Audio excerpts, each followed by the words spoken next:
Assalamualaikum warahmatullahi wabarakatuh. Perkenalkan, nama saya Reni Minarti dan rekan saya Sinta Septianti. Kami dari kelompok 3 akan memaparkan tentang pengendalian internet. Pengendalian internet menurut IAPI atau singkatan dari Ikatan Ahli Pengadaan Indonesia mendefinisikan pengendalian internet sebagai suatu proses yang dijalankan oleh Dewan Komisaris, manajemen, dan personel lain entitas yang didesain untuk memberikan keyakinan memadai tentang pencapaian 3 golongan tujuan berikut ini. Yang ke-1, keandalan pelaporan keuangan. Yang kedua, efektivitas dan efisiensi operasi. Dan yang ketiga, kepatuhan terhadap hukum dan peraturan yang berlaku. Dan berikut adalah jenis pengendalian intern. Pada umumnya ada 2, pengendalian intern akuntansi dan administratif. Kalau pengendalian intern akuntansi merupakan prosedur yang digunakan untuk menjamin akuntansi dan dalam fungsi penyimpanan catatan. Contohnya persetujuan pemisahan fungsi operasi. Yang kedua kayak pemindahan dan pencatatan, terus pengawasan fisik atas kekayaan, dan pengendalian administratif merupakan prosedur dan dokumentasi non keuangan untuk memastikan kepatuhan terhadap peraturan yang dibuat. Contohnya kayak analisis statistik, program pelatihan, pengendalian mutu, dan lain-lain. Dan berikut adalah tujuan intern.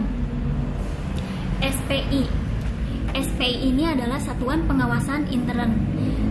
Merupakan satuan kerja yang bertugas untuk melakukan konsultasi yang bertujuan untuk meningkatkan nilai perusahaan, untuk menentukan kebijakan, praktik, prosedur.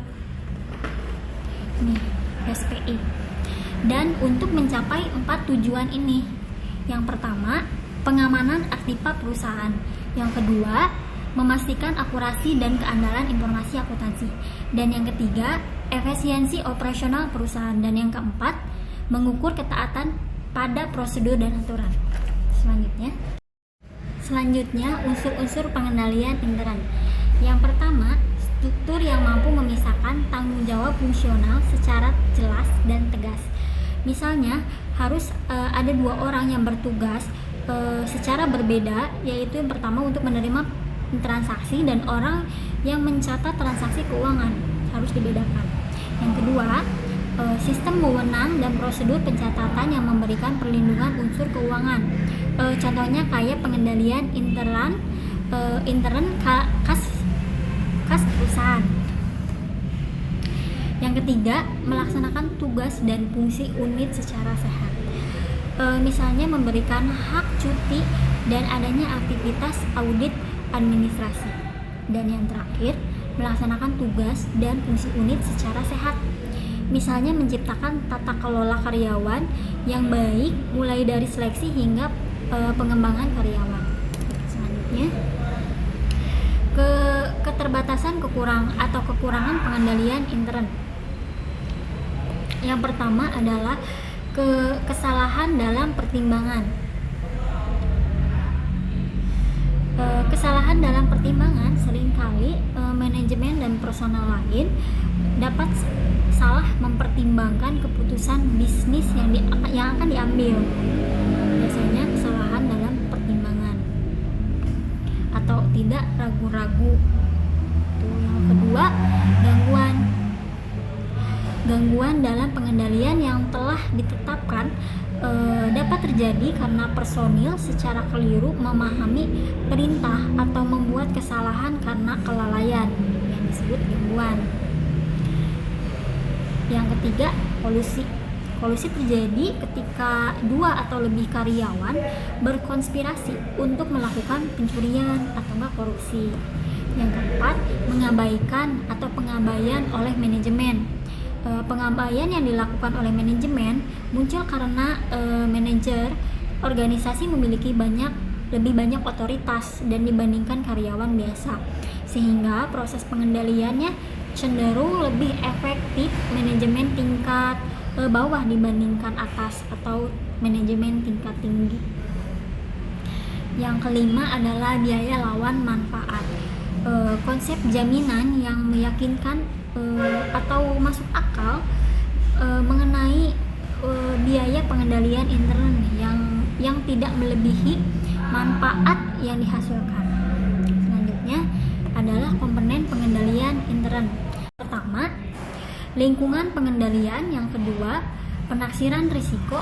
Yang ketiga, aktivitas pengendalian. Yang keempat, informasi dan komunikasi. Dan yang terakhir, pemantauan. Dan pemaparan selanjutnya akan dilanjutkan oleh Tesinta.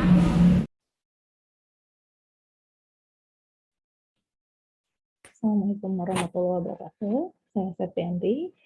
Saya akan melanjutkan presentation yang telah dipaparkan rekan saya hari ini.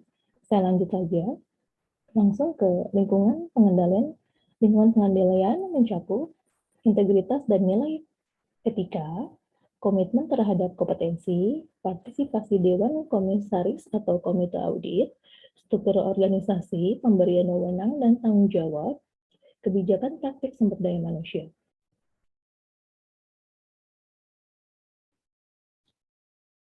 Yang kedua itu ada penaksiran risiko. Risiko dapat timbul atau berubah karena keadaan berikut ini. Saya paparkan, di sini kurang lebih ada 8 poin. Yang pertama ada perubahan dalam lingkungan operasi, yang kedua personil baru, yang ketiga sistem informasi yang baru atau yang baru diperbaiki, yang keempat teknologi baru, yang kelima lini produk atau aktivitas baru, yang keenam ada restrukturisasi korporasi, yang ketujuh adalah operasi luar negeri, yang kedelapan ada standar akuntansi baru. Dan ketiga ada aktivitas pengendalian, yang dimana umumnya aktivitas pengendalian yang mungkin relevan yang diaudit dapat digolongkan sebagai kebijakan dan prosedur yang berkaitan dengan hal-hal berikut. Di sini ada 4 poin yang saya akan paparkan. Yang pertama, review terhadap kinerja. Yang kedua, pengolahan informasi. Yang ketiga, manajemen fisik. Yang keempat, pemisahan tugas. Yang keempat, informasi dan komunikasi, yang dimana auditor harus memperoleh pengetahuan memadai tentang sistem informasi yang relevan dengan pelaporan keuangan untuk memahami. Ada kurang lebih 4 poin di sini. Yang pertama adalah golongan transaksi dalam operasi entitas yang signifikan bagi laporan keuangan. Yang kedua, bagaimana transaksi tersebut dimulai. Yang ketiga, catatan akuntansi, informasi pendukung, dan akun tertentu dalam laporan keuangan yang tercakup dalam pengolahan dan pelaporan transaksi. Yang keempat, pengolahan akuntansi yang dicakup sejak saat transaksi dimulai sampai dengan dimasukkan ke dalam laporan keuangan. Yang kelima, pemantauan. Proses yang menentukan kualitas kinerja pengendalian intern sepanjang waktu. Pemantauan ini mencakup penentuan desain dan operasi pengendalian tepat waktu dan pengambilan tindakan koreksi. Hubungan pengendalian intern dengan ruang lingkup, diantaranya jika pengendalian intern suatu usaha lemah, maka kemungkinan terjadinya kesalahan, ketidakakuratan, ataupun kecurangan. Dalam perusahaan sangat besar, itu bisa terjadi jika hubungannya pengendalian intern terhadap ruang lingkup perusahaan. Pemahaman dan evaluasi. Bagaimana melakukan pemahaman dan evaluasi atas pengendalian intern? Di antaranya ada 5 poin yang akan dibahas di sini. Keamanan aset perusahaan, dan yang kedua dapat dipercaya atau tidaknya laporan keuangan perusahaan. Yang ketiga, lama atau cepatnya proses pemeriksaan akuntan. Yang keempat, tinggi rendahnya audit fee. Dan yang kelima adalah jenis opini yang akan diberikan akuntan publik. Evaluasi pengendalian intern. Ada 3 cara yang bisa digunakan akuntan publik dalam mengevaluasi pengendalian intern ini. Di antaranya ada 3 poin. Yang pertama ada intern control questionnaires atau IQC. Yang kedua adalah dengan bagian arus atau flow chart. Yang ketiga adalah naratif. Sekian dan terima kasih pemaparan presentation dari kelompok 3 yang sebelumnya sudah dipresentasikan sama Reni dan saya, Sinta Septianti. Jika ada pertanyaan, silahkan bisa dijawab di komentar, di kolom komentar, dan jangan lupa di like, subscribe, dan swipe up. Terima kasih. Assalamualaikum warahmatullahi wabarakatuh.